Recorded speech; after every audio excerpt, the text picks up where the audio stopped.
and gentlemen, I feel happy to come here and speak to you on the problem of education.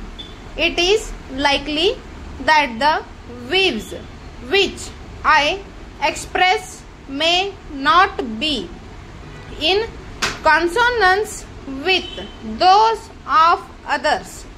Besides, it is also to be seen how far my views fit in the with policy pursued by the central and state governments.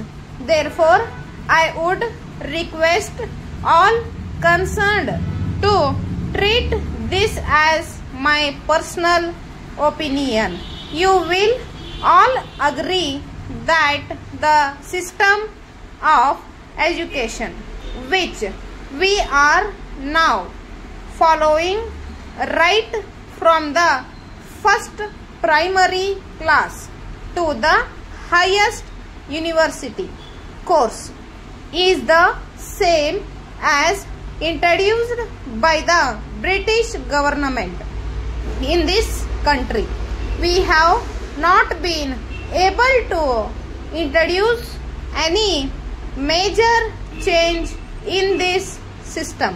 Even after the attainment of independence, it is no good to blame anyone for it, because the peaceful manner in which the transfer of power took place made inevitable that the system of education also came to us as a heritage of the old regime.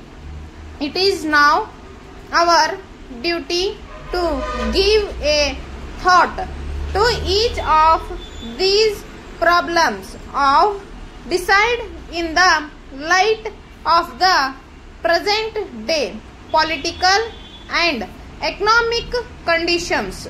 There is no doubt that in introducing this system of education, the principal motive of the British government was to establish its supreme authority in this country.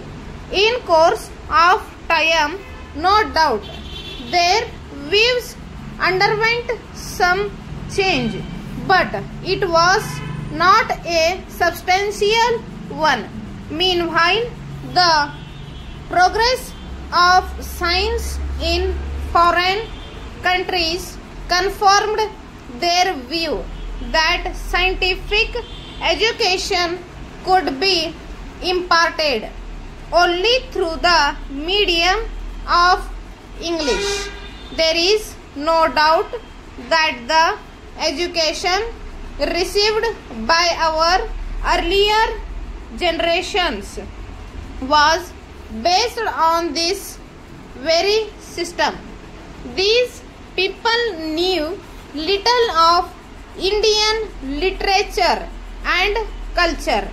A few Indian scholars who were inspired by English education did study Indian literature and wrote a good deal in praise of it. We find two schools of thought in this country. The followers of one school believe that our own language also alone can be the medium of education.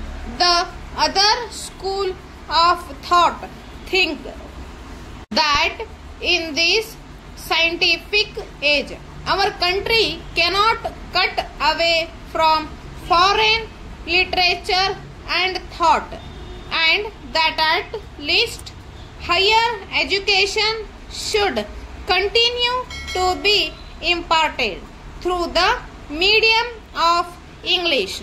These views apply not only to the medium of instruction but actually to the whole system of education.